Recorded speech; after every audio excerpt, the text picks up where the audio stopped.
여러분, 지금 인천공항에서 믿을 수 없는 일이 벌어지고 있습니다. 여기가 정말 한국 맞아요? 미국 공항보다 미국인이 더 많은 것 같은데요? 인천국제공항 입국장, 오늘도 18만 명이 넘는 사람들이 쏟아져 들어오고 있습니다. 그런데 더 놀라운 건 이 중 70%가 미국발 항공편이라는 사실입니다. 하버드 출신 의사, MIT 교수, 실리콘밸리 엔지니어, 월스트리트 금융인. 이들은 지금 무엇을 버리고 한국행 비행기에 오르고 있는 걸까요? CNN은 이를 리버스 브레인 드레인이라 명명했고, 뉴욕타임스는 아메리칸 드림의 종말이라는 제목의 특집 기사를 실었습니다. 미국 상무부는 긴급 보고서를 발표했습니다. 2024년 한 해에만 18만 명의 고급 인력이 한국으로 떠났다. 이는 국가 경쟁력의 위기다. 도대체 무슨 일이 벌어지고 있는 걸까요? 연봉 수억을 포기하고 평생의 커리어를 버리고 그들이 8,000km를 건너 한국에서 발견한 것은 무엇이었을까요? 오늘은 시카고에서 15년간 응급실 의사로 일하다 가족과 함께 한국으로 온 데이비드 마틴 씨의 이야기를 들어보겠습니다. 구독과 좋아요는 더 많은 이야기를 전하는데 큰 힘이 됩니다. 안녕하세요. 저는 데이비드 마틴입니다. 시카고에서 15년간 응급실 의사로 일했습니다. 42세 아내 수잔과 9살 딸 에밀리를 둔 평범한 가정의 가장이었지요. 제 인생이 완전히 바뀐 건 지난해 3월의 일이었습니다. 그날도 응급실은 전쟁터였습니다. 총상 환자 3명이 동시에 실려왔더군요. 그중 1명은 고등학생이었습니다. 16살 제 딸보다 겨우 7살 많은 아이였지요. 학교 앞 편의점에서 총을 맞았다는 겁니다. 이유는 없었습니다. 그저 운이 나빴을 뿐이더군요. 수술을 마치고 탈의실에 홀로 앉아 있었습니다. 손이 떨렸어요. 15년 경력이지만 익숙해지지 않는 광경이었습니다. 그때 핸드폰이 울렸지요. 아내였습니다. 목소리가 떨리고 있었어요. 학교에서 긴급 문자가 왔다는 겁니다. 에밀리의 초등학교 근처에서 위험 상황이 발생했다더군요. 즉시 아이를 데려가라는 내용이었습니다. 차를 몰고 학교로 달려갔지요. 20분이 평생처럼 느껴졌습니다. 학교 앞에는 경찰차 7대가 있었습니다. 헬리콥터 소음이 하늘을 가득 채우고 있었어요. 학부모들은 울음을 터뜨리며 아이를 찾고 있었고, 선생님들은 창백한 얼굴로 아이들을 한 명씩 인계하고 있었습니다. 에밀리를 찾았을 때 아이는 친구 손을 꼭 잡고 서 있었습니다. 표정이 굳어 있었어요. 차에 태우고 집으로 향하는 동안 아이는 한마디도 하지 않았습니다. 백미러로 보이는 딸의 얼굴에서 어린아이다운 밝음이 사라져 있었지요. 그날 밤 에밀리는 악몽을 꿨습니다. 비명을 지르며 깨어났고 1시간 넘게 진정되지 않았어요. 9살 아이가 겪어야 할 일이 아니었습니다. 아내와 저는 밤새 아이를 안고 있었지요. 다음 날 병원에서 동료들과 점심을 먹었습니다. 모두가 어제 일을 이야기하고 있었어요. 자녀를 둔 의사 4명이 같은 고민을 하고 있었습니다. 그중 1명이 조용히 말했지요. 다음 달에 캐나다로 떠난다고요. 더 이상 여기서 아이를 키울 수 없다는 이유였습니다. 그의 말이 계속 머릿속을 맴돌았습니다. 오후 내내 환자를 보면서도 생각이 떠나지 않았어요. 정말 이곳에서 계속 살아야 하는 걸까 하는 의문이 들기 시작했지요. 저녁에 집으로 돌아와 아내와 마주 앉았습니다. 긴 대화가 이어졌어요. 아내는 말했습니다. 매일 아침 에밀리를 학교 버스에 태울 때마다 가슴이 철렁 내려앉는다고요. 무사히 돌아올까 걱정되어 하루 종일 핸드폰을 손에서 놓을 수 없다더군요. 저 역시 마찬가지였습니다. 수술실에 있을 때도 회의 중에도 늘 한 구석에 불안이 자리 잡고 있었지요. 15년을 쌓아온 경력도 안정된 수입도 이 불안 앞에서는 아무 의미가 없었습니다. 며칠 뒤 병원 라운지에서 우연히 본 다큐멘터리가 모든 것을 바꿔놨습니다. 한국의 의료 시스템을 다룬 프로그램이었어요. 당일 진료, 당일 검사, 합리적인 비용. 미국에서는 상상할 수 없는 내용이었지요. 하지만 더 놀라웠던 건 마지막 장면이었습니다. 밤 11시 서울 거리를 혼자 걷는 초등학생이 나왔어요. 학원이 끝나고 집으로 가는 길이라더군요. 부모님은 집에서 기다리고 있다고 했습니다. 그 장면이 머릿속에서 떠나지 않았습니다. 시카고에서 9살 아이를 밤에 혼자 내보낸다는 건 상상조차 할 수 없는 일이었으니까요. 낮에도 불안한데 밤은 말할 것도 없었지요. 그날 밤 노트북을 켰습니다. 한국에 대해 검색하기 시작했어요. 범죄율, 치안, 야간 안전도. 모든 지표에서 한국은 최상위권이었습니다. 특히 여성과 어린이의 안전지수가 압도적이었지요. 새벽까지 자료를 찾아봤습니다. 한국에서 사는 외국인들의 영상을 봤어요. 대부분 같은 이야기를 하고 있었습니다. 밤에 자유롭게 다닐 수 있다고요. 아이들이 혼자 학원을 다닌다고 했습니다. 한 미국인 어머니의 인터뷰가 특히 기억에 남았습니다. 서울에서 5년째 산다는 그 어머니는 말했어요. 처음에는 믿기지 않았지만 이제는 당연하다고요. 자녀가 밤 10시에 혼자 귀가해도 전혀 걱정되지 않는다더군요. 다음 날 아내에게 영상을 보여줬습니다. 아내도 놀란 표정이었어요. 정말 그런 곳이 있냐고 물었지요. 저도 확신할 수 없었습니다. 하지만 확인해 볼 필요는 있다고 생각했어요. 마침 병원에 한국인 레지던트가 한 명 있었습니다. 점심시간에 그를 찾아가 물었지요. 한국이 정말 그렇게 안전하냐고요. 그는 웃으며 대답했습니다. 당연하다고요. 자기 여동생은 중학생 때부터 혼자 지하철 타고 학원 다녔다더군요. 그의 말을 듣고 결심했습니다. 직접 가서 확인해 보기로요. 봄방학이 한 달 앞으로 다가온 시점이었습니다. 가족 여행 겸 한국을 둘러보기로 했지요. 항공권을 예약했습니다. 시카고에서 인천까지 직항편이었어요. 출발일은 3월 15일로 잡았습니다. 2주간의 일정이었지요. 그 사이 시카고에서 또 한 번 큰 사건이 발생했습니다. 다운타운 쇼핑몰에서 벌어진 일이었어요. 뉴스를 보면서 다시 한번 확신했습니다. 떠나야 한다고요. 출발 전날 밤 짐을 싸며 생각했습니다. 이번 여행이 단순한 관광이 아닐 수도 있다고요. 어쩌면 우리 가족의 인생이 바뀔 수도 있겠다는 예감이 들었습니다. 인천공항에 도착한 건 현지 시각으로 저녁 6시였습니다. 입국장을 빠져나오는 순간 놀라운 광경이 펼쳐졌어요. 사람들이 너무 많았습니다. 하지만 혼잡하다기보다는 활기차다는 표현이 맞았지요. 더 놀라운 건 그 많은 사람 중 절반 이상이 서양인이라는 사실이었습니다. 공항 직원에게 물어보니 요즘 매일 이렇다더군요. 하루 입국자가 18만 명을 넘긴 지 석 달째라고 했습니다. 그중 미국에서 오는 사람들이 가장 많다는 설명이었어요. 택시를 타고 서울로 향했습니다. 차창 밖으로 보이는 풍경이 신선했어요. 깔끔하게 정돈된 도로, 질서정연한 차선, 어디에도 쓰레기가 보이지 않았습니다. 시카고 거리와는 완전히 다른 모습이었지요.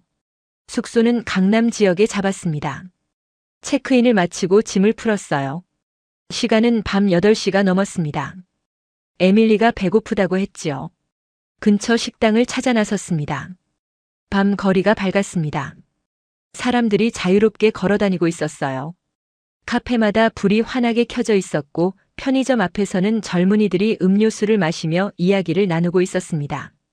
무엇보다 놀라웠던 건 초등학생으로 보이는 아이들이 어른 없이 걸어다니고 있다는 점이었어요. 한 식당에 들어갔습니다. 김치찌개를 주문했지요. 음식이 나오길 기다리는 동안 창밖을 바라봤습니다. 횡단보도를 건너는 중학생 2명이 보였어요. 교복을 입고 있었고 큰 가방을 메고 있었습니다. 학원이 끝난 모양이었지요. 시간은 이미 밤 9시를 넘기고 있었습니다.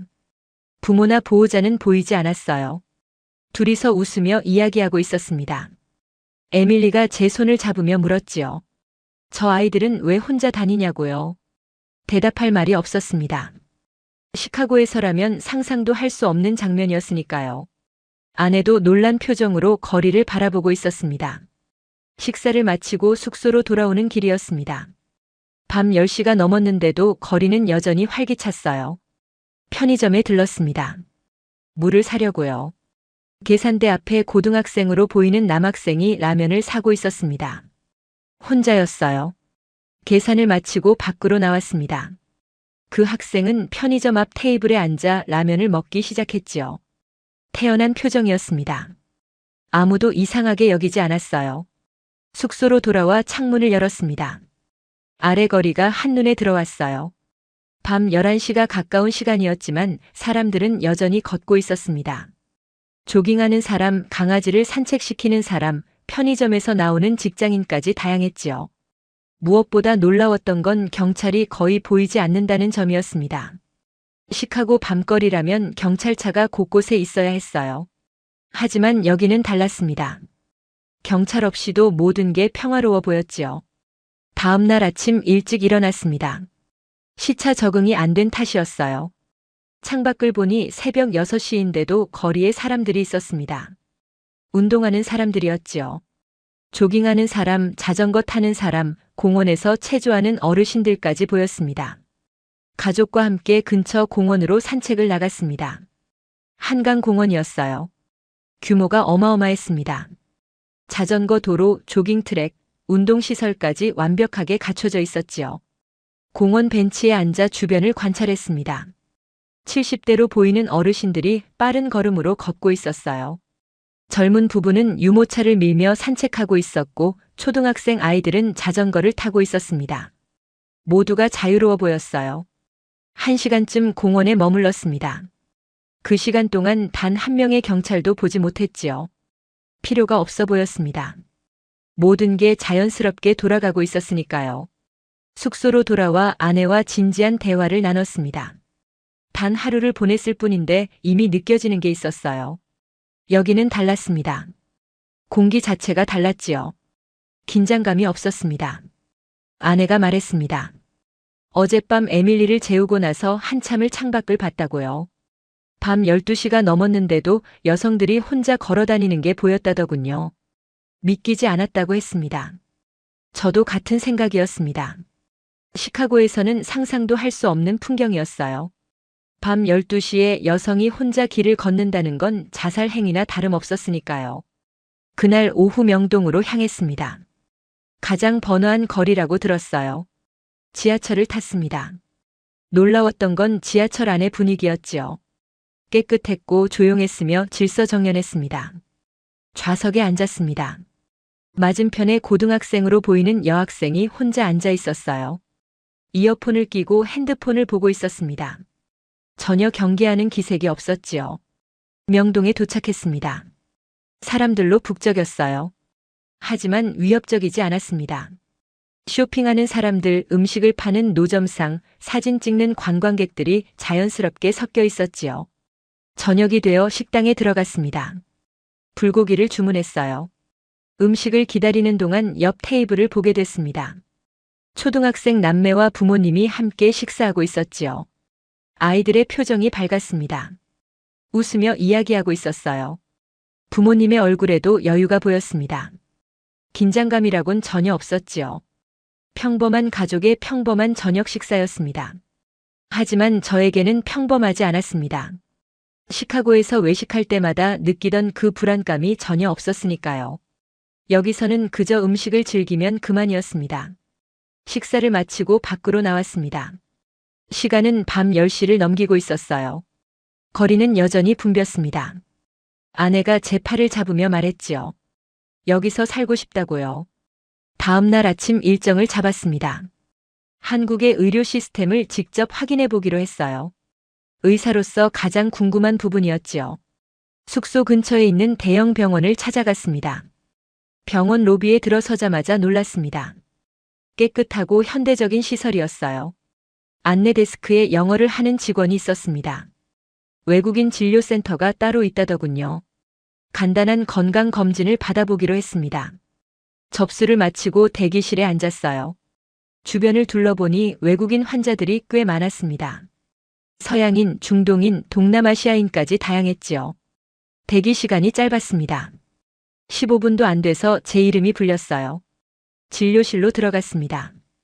의사 선생님이 유창한 영어로 인사했지요. 문진이 꼼꼼했습니다. 기본 검사를 받았습니다. 혈액 검사, 소변 검사, 심전도까지요. 모든 검사가 한 건물 안에서 이루어졌습니다. 동선이 효율적이었어요.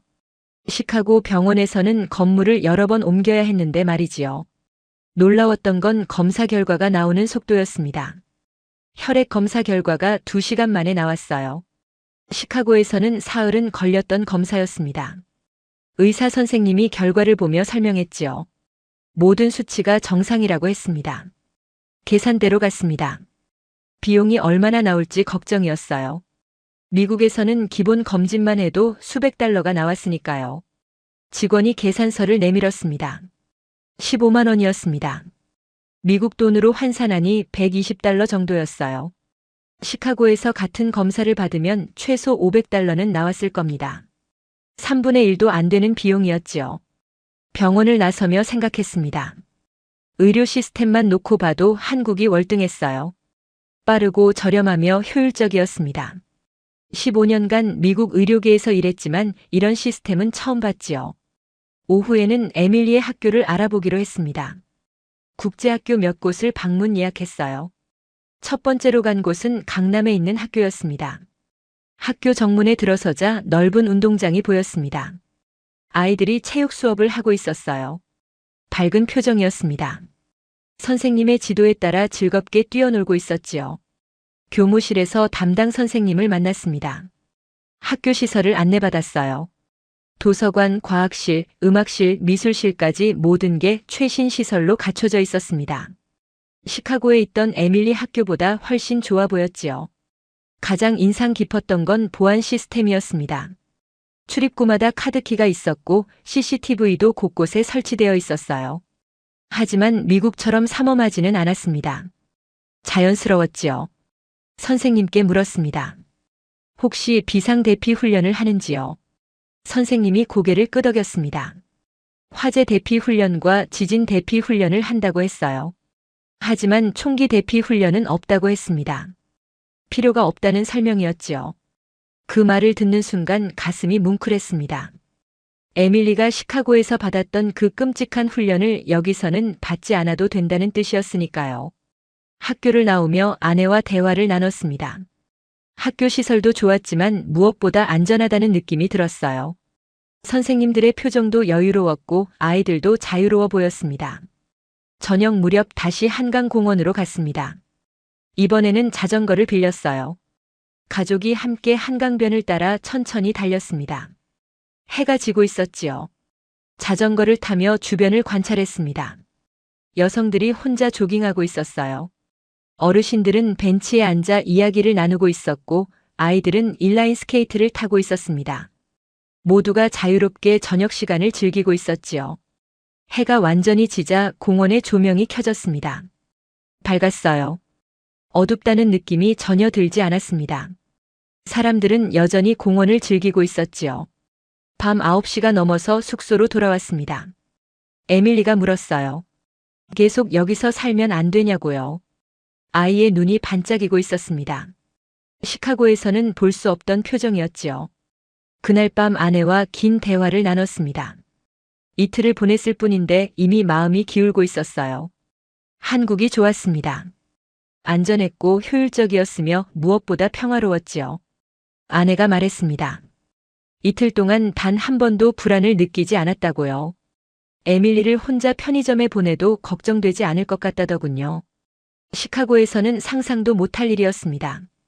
저도 같은 생각이었습니다. 의사로서 본 한국의 의료 시스템은 훌륭했어요. 부모로서 본 한국의 교육 환경도 좋았습니다.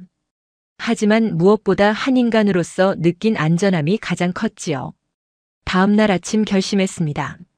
남은 시간 동안 더 많은 곳을 둘러보기로요. 단순한 여행이 아니었습니다. 이주 가능성을 타진하는 탐색이었지요. 사흘째 되던 날 뜻밖의 연락을 받았습니다. 대학 동기 마이클이었어요. 지금 서울에 있다는 겁니다. 저처럼 탐색차 왔다더군요. 저녁에 만나기로 했지요. 마이클은 보스턴에서 내과 의사로 일하고 있었습니다. 함께 온 아내 제니퍼는 공대 교수였어요. 두 자녀를 두고 있었습니다. 중학생과 초등학생이었지요. 식당에서 만나 이야기를 나눴습니다. 마이클 부부도 저희와 비슷한 이유로 한국에 왔다더군요. 보스턴에서 더 이상 아이들을 키울 수 없다고 판단했다는 겁니다. 마이클이 말했습니다. 작년에 큰아이 학교에서 사건이 있었다고요. 다행히 큰 피해는 없었지만 그 이후로 아이가 악몽을 꾸기 시작했다더군요. 심리 치료를 받아야 할 정도였다고 했습니다. 제니퍼도 비슷한 경험을 했다고 했어요. 대학교 캠퍼스에서도 안전하지 않다는 걸 느꼈다더군요. 밤늦게 연구실에서 나올 때마다 불안했다고 했습니다. 저희 이야기도 들려줬습니다. 시카고에서의 경험, 에밀리가 겪은 일, 그리고 지난 사흘간 한국에서 느낀 점들을요. 마이클 부부가 고개를 끄덕였습니다. 완전히 공감한다는 표정이었지요. 식사 후 함께 명동 거리를 걸었습니다. 밤 10시가 넘은 시간이었어요. 마이클의 큰아이가 신기한 듯 주변을 둘러봤습니다. 이렇게 많은 사람이 밤에 돌아다니는 게 놀랍다더군요. 제니퍼가 말했습니다. 보스턴에서는 밤 9시만 넘어도 거리가 텅 빈다고요. 모두가 두려워서 집에 들어간다더군요. 하지만 여기는 달랐습니다. 밤이 더 활기찬 것 같았지요. 이틀 뒤 마이클 가족과 다시 만났습니다. 이번에는 판교 지역을 함께 둘러보기로 했어요. 첨단 산업 단지가 있는 곳이었습니다. 제니퍼가 관심을 보였지요. 판교 테크노밸리를 걸으며 주변을 관찰했습니다. 현대적인 건물들이 즐비했어요. 젊은 직장인들이 활기차게 오가고 있었습니다. 카페마다 노트북을 펼쳐놓고 일하는 사람들이 보였지요. 한 카페에 들어가 커피를 마셨습니다. 제니퍼가 말했어요. 여기 분위기가 보스턴의 캠브리지와 비슷하다고요. 하지만 훨씬 안전해 보인다더군요. 마이클이 조심스럽게 물었습니다. 혹시 이주를 진지하게 고려하고 있는지요? 저는 솔직하게 답했습니다. 그렇다고요. 아내와 계속 이야기하고 있다고 했지요. 마이클도 같은 생각이라고 했습니다. 제니퍼 역시 긍정적이라더군요. 남은 기간 동안 더 알아보기로 했다고 했습니다. 일자리, 집, 학교 같은 현실적인 문제들을요. 일주일이 지났습니다. 그 사이 마이클과 여러 차례 만나 정보를 공유했어요. 마이클은 서울에 있는 대형 병원을 방문했다더군요. 외국인 의사도 받아준다는 걸 확인했다고 했습니다. 제니퍼는 서울에 있는 대학들을 알아봤다고 했어요. 몇몇 대학에서 외국인 교수를 적극적으로 채용하고 있다더군요. 조건도 괜찮았다고 했습니다. 저도 알아본 게 있었습니다. 한국에는 외국인 의사를 위한 라이선스 프로그램이 있었어요. 일정 기간 교육을 받으면 한국에서도 진료할 수 있다는 겁니다. 어느 날 저녁 마이클 가족을 저희 숙소로 초대했습니다. 아이들끼리도 친해졌더군요. 에밀리와 마이클의 큰아이가 함께 놀고 있었습니다. 두 아이 모두 밝은 표정이었지요. 거실에 앉아 진지한 대화를 나눴습니다. 마이클이 먼저 말문을 열었어요. 결정했다고요. 한국으로 이주하기로 했다더군요. 제니퍼도 동의했다고 했습니다. 보스턴 대학교에 사직서를 낼 거라고요. 한국에서 새로운 기회를 찾아보겠다더군요. 저희도 같은 결정을 내렸다고 말했습니다. 시카고로 돌아가면 본격적으로 준비하기로 했어요. 집 정리, 사직, 이사 준비까지요. 그날 밤 4명의 어른이 약속했습니다. 한국에서 다시 만나기로요. 서로 도우며 정착하기로 했지요. 외국에서 온 가족들끼리 네트워크를 만들기로 했습니다. 이틀 뒤 한국을 떠나는 날이었습니다. 공항으로 가는 택시 안에서 창밖을 바라봤어요. 2주간 머물렀던 서울이 스쳐 지나갔습니다. 에밀리가 말했습니다. 다시 오는 거 맞냐고요? 제가 대답했지요. 물론이라고요. 이번에는 떠나지 않을 거라고 했습니다. 인천공항 출국장을 지나며 주변을 둘러봤습니다. 입국할 때와 마찬가지로 사람들이 많았어요. 하지만 이번에는 떠나는 사람보다 들어오는 사람이 더 많아 보였지요. 한 가족이 입국장으로 향하고 있었습니다. 서양인 부부와 두 아이였어요. 큰 짐을 가득 실은 카트를 밀고 있었습니다. 이주에 오는 가족처럼 보였지요. 비행기에 올랐습니다. 좌석에 앉아 안전벨트를 맸어요. 아내가 제 손을 잡았습니다. 옳은 결정이라고 속삭였지요. 비행기가 이륙했습니다. 창밖으로 서울이 점점 작아졌어요. 하지만 마음속에는 확신이 커지고 있었습니다. 돌아올 거라는 확신이요. 시카고로 돌아온 뒤 본격적으로 준비를 시작했습니다. 먼저 병원의 사직 의사를 밝혔어요. 원장이 놀랐습니다. 15년이나 함께 일한 의사가 떠난다니 이해가 안 된다더군요. 이유를 설명했습니다. 가족의 안전 때문이라고요. 더 이상 여기서 아이를 키울 수 없다고 했지요. 원장은 한참을 말없이 앉아 있더니 고개를 끄덕였습니다. 이해한다고 했어요. 놀라웠던 건 그 다음이었습니다. 원장이 말했어요. 요즘 사직하는 의사가 늘고 있다고요. 특히 자녀를 둔 의사들이 많다더군요. 모두 비슷한 이유였다고 했습니다. 병원 동료들에게도 알렸습니다. 대부분 놀라워하더군요. 하지만 부러워하는 사람도 많았습니다. 한 동료는 자기도 고민 중이라고 했어요. 집을 정리하기 시작했습니다. 15년간 모은 물건이 많았어요. 필요한 것만 출연했습니다. 나머지는 처분하기로 했지요. 부동산 중개인을 만났습니다. 집을 팔기로 했어요. 생각보다 빨리 매물이 나갔습니다. 한 달 만에 계약이 성사됐지요. 그 과정에서 흥미로운 걸 발견했습니다. 우리 집을 산 가족도 곧 떠날 계획이라더군요. 시애틀로 간다고 했습니다. 역시 안전 문제 때문이라고 했어요. 에밀리 학교에도 알렸습니다. 전학 서류를 받았어요. 담임 선생님이 아쉬워했습니다. 하지만 이해한다고 했지요. 요즘 전학 가는 학생이 늘고 있다더군요. 그러던 중 뜻밖의 소식을 들었습니다. 병원 동료 한 명이 저를 찾아왔어요. 진지한 표정이었습니다. 한국에 대해 더 자세히 알고 싶다더군요. 그 동료는 마취과 의사였습니다. 40대 초반에 두 아이를 키우고 있었어요. 아내는 간호사였습니다. 저와 비슷한 고민을 하고 있다더군요. 제 경험을 자세히 들려줬습니다. 2주간 본 것들, 느낀 것들, 확인한 것들을요. 의료 시스템, 교육 환경, 치안 상태까지 모든 걸 설명했지요. 동료가 눈을 반짝이며 들었습니다. 질문이 쏟아졌어요. 일자리는 구할 수 있는지, 언어는 문제 없는지, 생활비는 얼마나 드는지요. 최대한 솔직하게 답변했습니다. 쉬운 결정은 아니라고요. 하지만 후회하지 않을 거라고 했습니다. 특히 아이들을 위해서라면 더더욱 그렇다고요. 일주일 뒤 그 동료에게서 연락이 왔습니다.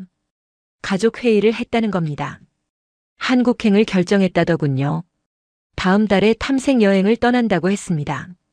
이런 일이 계속 이어졌습니다.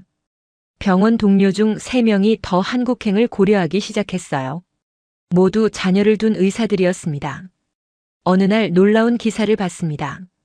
실리콘밸리에서 한국으로 이주하는 엔지니어가 급증하고 있다는 내용이었어요. 작년 한 해에만 5천 명이 넘게 이동했다더군요. 기사를 자세히 읽어봤습니다. 구글, 애플, 메타 같은 대기업 출신 엔지니어들이 한국의 기술 기업으로 옮기고 있다는 겁니다. 이유는 한결같았어요. 안전과 삶의 질이었습니다. 한 엔지니어의 인터뷰가 실려 있었습니다.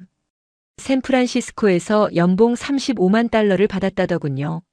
하지만 한국으로 왔다고 했습니다. 연봉은 비슷한데 삶의 질은 비교할 수 없다는 말이었어요. 이사 날짜가 다가왔습니다. 짐을 다 쌌어요. 생각보다 많지 않았습니다. 필요한 것만 챙기니 2개의 큰 가방으로 충분했지요. 마지막으로 시카고 거리를 걸었습니다. 15년을 살았던 도시였어요. 추억이 많은 곳이었지요. 하지만 이제는 낯설게 느껴졌습니다. 거리는 예전보다 더 황폐해 보였습니다. 상점들이 문을 닫았고 노숙자가 늘었어요. 사람들의 표정도 어두웠습니다. 활기가 사라진 느낌이었지요. 친구들과 작별 인사를 나눴습니다. 대부분 부러워했어요. 한 친구는 눈물을 보였습니다. 자기도 떠나고 싶지만 용기가 없다더군요. 출발 전날 밤 텅 빈 집에 앉아 있었습니다. 에밀리가 물었어요. 한국 가면 정말 안전하냐고요. 제가 대답했습니다. 그렇다고요. 할머니가 혼자 밤에 산책하는 곳이라고 했지요. 다음 날 아침 공항으로 향했습니다. 마지막으로 시카고를 바라봤어요. 15년의 시간이 주마등처럼 지나갔습니다. 하지만 미련은 없었습니다. 인천행 비행기에 올랐습니다. 이번에는 편도 티켓이었어요. 돌아올 계획이 없었습니다. 14시간의 비행이 시작됐지요. 인천공항에 도착했을 때는 저녁 시간이었습니다. 이번에는 관광객이 아니었어요. 이주민이었지요. 입국 심사를 받으며 가슴이 뛰었습니다. 짐을 찾아 나왔습니다. 회사에서 나온 직원이 기다리고 있었어요. 서울의 한 대형 병원에서 일하기로 계약한 상태였습니다. 3개월간 교육을 받은 후 정식으로 진료를 시작하기로 했지요. 숙소는 강남에 마련되어 있었습니다. 아파트였어요. 30층 높이의 한강이 보이는 곳이었습니다. 짐을 풀고 창밖을 바라봤지요. 밤 9시가 넘었는데도 거리는 밝았습니다. 사람들이 자유롭게 걸어다니고 있었어요. 에밀리가 창문에 얼굴을 붙이고 신기한 듯 바라봤습니다. 다음 날부터 본격적인 정착이 시작됐습니다.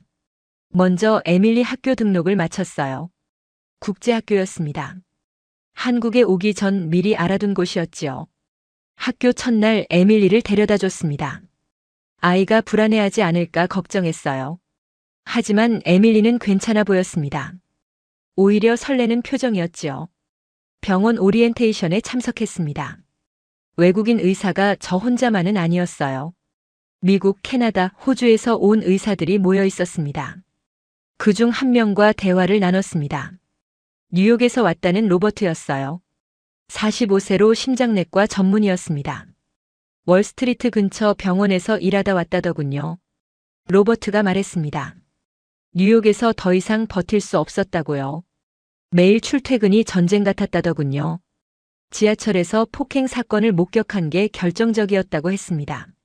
저도 제 이야기를 들려줬습니다. 시카고에서의 경험, 에밀리가 겪은 일, 그리고 한국을 선택한 이유를요. 로버트가 고개를 끄덕였습니다. 완전히 이해한다는 표정이었지요.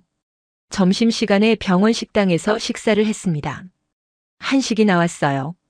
아직 익숙하지 않았지만 맛있었습니다. 같은 테이블에 앉은 한국인 의사와 이야기를 나눴지요. 그분은 미국에서 10년간 일하다 돌아왔다고 했습니다. 보스턴에 있었다더군요. 한국이 훨씬 낫다고 했습니다. 의료 시스템도 생활 환경도 모든 게 나아졌다는 말이었어요.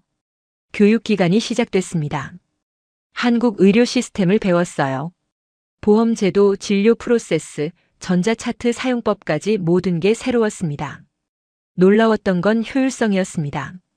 모든 게 전산화되어 있었어요. 환자 기록, 검사 결과, 처방 전까지 몇 번의 클릭으로 해결됐습니다. 미국보다 훨씬 앞서 있었지요. 한 달이 지났습니다. 에밀리는 학교에 완전히 적응했어요. 친구도 많이 생겼다고 했습니다. 무엇보다 밝아졌습니다. 시카고에서 보던 불안한 표정이 사라졌지요. 아내도 한국 생활을 즐기고 있었습니다. 온라인으로 간호사 자격 시험을 준비하고 있었어요. 한국에서도 일하고 싶다고 했습니다. 어느 주말 가족끼리 남산에 올랐습니다. 날씨가 좋았어요. 서울 시내가 한눈에 내려다 보였습니다. 에밀리가 손가락으로 여기저기를 가리키며 즐거워했지요. 타워 전망대에서 한 외국인 가족을 만났습니다. 역시 미국에서 왔다더군요. 샌프란시스코 출신이었습니다. 석 달 전에 이주했다고 했어요. 자연스럽게 이야기를 나눴습니다. 그 가족도 저희와 비슷한 이유로 한국에 왔다더군요. 남편은 IT 기업에서 일하고 있었고 아내는 디자이너였습니다. 연락처를 교환했습니다. 가끔 만나기로 했어요. 외국에서 온 가족들끼리 정보를 공유하면 도움이 될 거라고 생각했지요. 그렇게 네트워크가 만들어지기 시작했습니다. 미국에서 온 가족들이 하나둘 모이기 시작했어요. 한 달에 한 번씩 만나 근황을 나누기로 했습니다. 첫 모임이 열렸습니다. 10가족이 모였어요. 의사, 엔지니어, 교수, 금융인까지 다양했습니다. 모두 자녀를 둔 가족들이었지요. 각자의 이야기를 나눴습니다. 한국에 온 이유, 적응 과정, 어려운 점들을요. 공통점이 많았습니다. 모두가 안전을 최우선으로 생각했다는 점이었어요. 한 아버지가 말했습니다. 한국에 온 후 처음으로 마음 편히 잠들 수 있게 됐다고요. 미국에서는 항상 불안했다더군요. 새벽에 사이렌 소리에 깨는 게 일상이었다고 했습니다. 또 다른 어머니가 말했습니다. 아이를 혼자 학원에 보낼 수 있다는 게 얼마나 큰 축복인지 모른다고요. 미국에서는 상상도 못할 일이었다더군요. 1년이 흘렀습니다. 그 사이 많은 변화가 있었어요. 저는 병원에서 정식 의사로 일하기 시작했습니다. 외국인 환자들을 주로 담당했지요. 에밀리는 한국어를 제법 하게 됐습니다. 학교 성적도 좋았어요. 무엇보다 밝아졌습니다. 친구들과 자유롭게 놀러 다니고 학원도 혼자 다녔지요. 아내도 간호사 자격을 땄습니다. 제가 일하는 병원에서 함께 일하게 됐어요. 외국인 환자 코디네이터로 활동했습니다. 마이클 가족도 한국에 정착했습니다. 마이클은 서울의 한 대학 병원에서 일하고 있었어요. 제니퍼는 대학에서 강의를 시작했습니다. 로버트도 잘 지내고 있었습니다. 심장내과 전문의로 환자들을 보고 있었어요. 아내와 두 아이도 한국 생활에 만족하고 있다더군요. 모임이 계속 이어졌습니다. 이제는 50 가족이 넘게 모였어요. 새로 오는 가족들이 계속 늘고 있었습니다.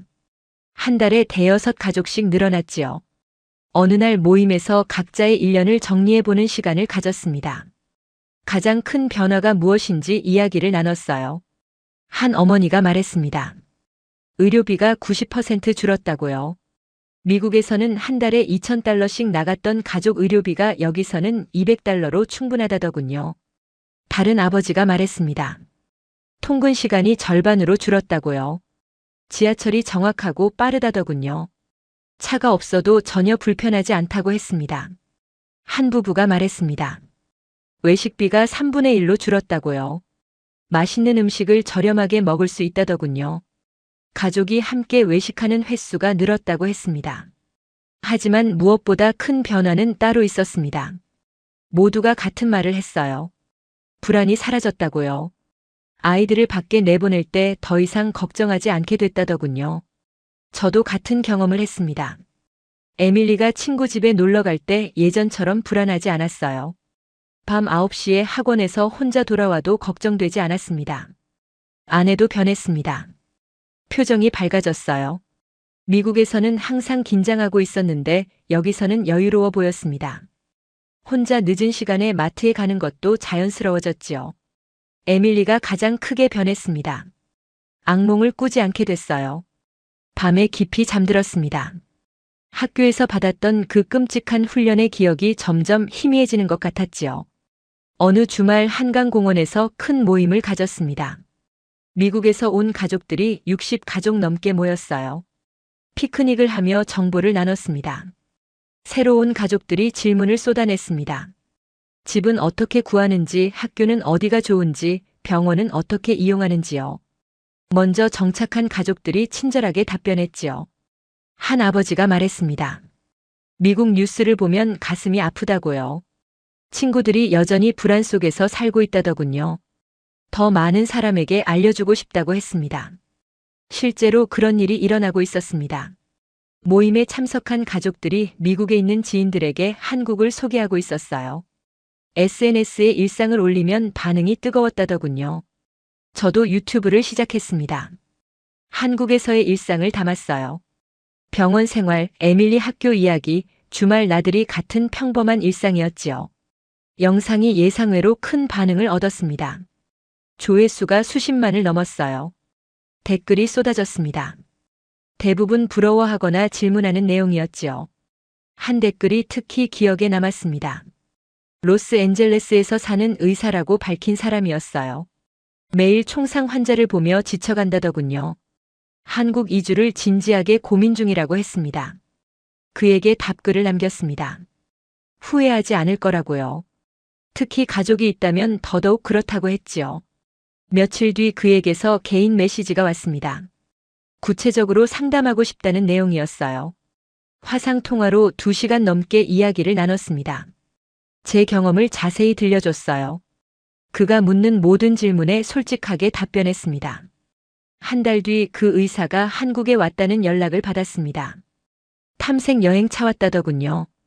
저희 가족이 안내를 자처했습니다. 일주일간 서울 곳곳을 함께 다녔지요. 그 의사가 떠나는 날 공항까지 배웅했습니다. 표정이 확고해 보였어요. 결정했다고 말했습니다. 3달 안에 한국으로 올 거라고요. 이런 일이 계속 이어졌습니다. 제 영상을 본 사람들이 한국을 찾기 시작했어요. 탐색 여행을 온 가족들을 여러 번 만났습니다. 모두가 같은 이유로 왔지요. 시간이 더 흘렀습니다. 한국에 온 지 1년 반이 되었어요. 그 사이 놀라운 변화를 목격했습니다. 미국에서 한국으로 오는 사람들이 폭발적으로 늘어났지요. 인천공항 1일 입국자가 20만 명을 넘어섰다는 뉴스를 봤습니다. 그중 70%가 미국발 항공편이라더군요. 더 놀라운 건 대부분이 고학력 전문직이라는 사실이었어요. 미국 언론들이 이를 다루기 시작했습니다. 뉴욕타임스에 큰 기사가 실렸어요. 한국으로 떠나는 미국 엘리트들이라는 제목이었습니다. 저희 같은 가족들의 이야기가 담겨 있었지요. CNN에서도 특집 방송을 했습니다. 리버스 브레인 드레인이라고 명명했더군요. 50년간 미국으로 향하던 인재들의 흐름이 완전히 뒤바뀌고 있다는 내용이었어요. 미국 상무부가 긴급 보고서를 발표했습니다. 지난 1년간 18만 명의 고급 인력이 한국으로 이동했다더군요. 의사, 엔지니어, 교수, 금융인 등 각 분야의 전문가들이었습니다. 보고서는 경고했습니다. 이는 국가 경쟁력의 위기라고요. 젊고 유능한 인재들이 계속 떠난다면 미국의 미래가 위태롭다는 내용이었지요. 하지만 흐름은 멈추지 않았습니다. 오히려 가속화됐어요. 모임에 참석하는 가족들이 계속 늘어났습니다. 이제는 매주 새로운 얼굴들이 보였지요. 어느 날 큰 행사가 열렸습니다. 미국에서 온 전문가들의 네트워킹 행사였어요. 1000명이 넘게 모였습니다. 의사, 교수, 엔지니어, 변호사까지 다양했지요. 행사장에서 많은 사람을 만났습니다. 모두가 비슷한 이야기를 했어요. 안전을 찾아왔다고요. 아이들의 미래를 위해 왔다더군요. 한 하버드 교수가 발표했습니다. 왜 미국을 떠나 한국을 선택했는지에 대해서요. 그의 말이 인상 깊었습니다. 한국에서는 특별한 걸 찾은 게 아니라 평범한 걸 찾았다고요. 밤에 걷는 것, 아이를 혼자 보내는 것, 병원에 가는 것. 미국에서는 사치였던 이 평범한 일상이 한국에서는 당연했다는 말이었습니다. 청중들이 고개를 끄덕였습니다. 모두가 공감했어요. 우리가 한국에서 발견한 건 바로 그 평범함이었지요. 행사가 끝나고 로비에서 우연히 한 부부를 만났습니다. 월스트리트에서 일하다 왔다더군요. 남편은 투자은행가였고 아내는 변호사였습니다. 그들이 말했습니다. 뉴욕에서 연봉을 합치면 80만 달러를 넘었다고요. 하지만 행복하지 않았다더군요. 매일 불안했고 아이들이 학교 갈 때마다 가슴이 철렁했다고 했습니다. 한국에서는 연봉이 절반으로 줄었다고 했습니다. 하지만 오히려 돈이 남는다더군요. 의료비, 교육비, 교통비가 훨씬 저렴했기 때문이라고 했어요. 무엇보다 삶의 질이 비교할 수 없다고 했습니다. 밤에 자유롭게 산책하고 주말마다 가족과 나들이 가고 아이들이 안전하게 자란다더군요. 집으로 돌아오는 길에 생각했습니다. 우리가 한국에 온 지 1년 반이 흘렀어요. 그 사이 삶이 완전히 바뀌었습니다. 에밀리는 이제 한국어를 유창하게 했습니다. 한국 친구들과 어울려 놀았고 학교에서도 좋은 성적을 받았어요. 무엇보다 행복해 보였습니다. 아내도 만족스러워했습니다. 일도 잘 풀렸고 한국 생활에 완전히 적응했어요. 요즘은 한국 요리를 배우고 있다더군요. 저는 병원에서 인정받고 있었습니다. 외국인 환자들이 저를 찾았어요. 한국 동료 의사들과의 관계도 좋았습니다. 어느 날 병원 원장이 저를 찾았습니다. 외국인 의사 채용을 확대하고 싶다는 말이었어요. 저에게 책임자를 맡아달라고 했습니다. 승낙했습니다. 더 많은 외국인 의사들이 한국에서 일할 수 있도록 돕고 싶었어요. 제가 받은 도움을 다른 사람들에게도 전하고 싶었지요. 마이클과 로버트에게도 연락했습니다. 함께 프로그램을 만들자고 제안했어요. 미국에서 오는 의사들을 체계적으로 지원하는 시스템을요. 셋이서 여러 번 회의를 했습니다. 구체적인 계획을 세웠어요. 라이선스 취득 지원, 병원 연결, 주거 지원까지 모든 걸 포함했지요. 프로그램이 시작됐습니다. 반응이 뜨거웠어요. 한 달 만에 50명의 미국 의사가 지원했습니다. 모두 한국에서 일하고 싶다는 사람들이었지요. 어느 저녁 가족과 함께 한강 공원을 걸었습니다. 해가 지고 있었어요. 강변을 따라 조명이 하나둘 켜지기 시작했습니다. 에밀리가 제 손을 잡으며 말했습니다. 한국에 와서 정말 좋다고요. 친구들도 좋고 학교도 좋고 모든 게 좋다더군요. 아내가 제 다른 손을 잡았습니다. 당신 덕분이라고 속삭였어요. 용기 있는 결정을 내려줘서 고맙다고 했습니다. 저는 고개를 저었습니다. 우리 모두의 결정이었다고요. 가족을 위한 선택이었다고 말했지요. 밤하늘을 올려다봤습니다. 별이 반짝이고 있었어요. 1년 반 전 시카고에서 본 하늘과는 달랐습니다. 여기 하늘은 평화로웠지요. 그때 깨달았습니다. 우리가 한국에서 찾은 건 특별한 게 아니었어요. 그저 평범하게 살 수 있다는 것, 두려움 없이 일상을 누릴 수 있다는 것. 21세기 최고의 경쟁력은 바로 그 평범함이었습니다. 안전하게 걷고 자유롭게 숨쉬고 아이를 믿고 키울 수 있는 것. 그것이 진짜 풍요였지요. 한국은 그런 곳이었습니다. 18만 명의 미국인이 선택한 이유도 바로 그것이었어요. 우리는 아메리칸 드림을 버린 게 아니었습니다. 진짜 꿈을 찾은 거였지요. 오늘 사연은 여기까지입니다. 아메리칸 드림을 뒤로하고 한국에 정착한 미국인 스토리 어떠셨나요? 사연의 주인공에게 응원의 댓글을 남겨주세요. 지금까지 감동정거장에서 사연 전해드렸습니다. 사연이 마음에 드셨다면 좋아요와 구독 부탁드립니다. 시청해주셔서 감사합니다.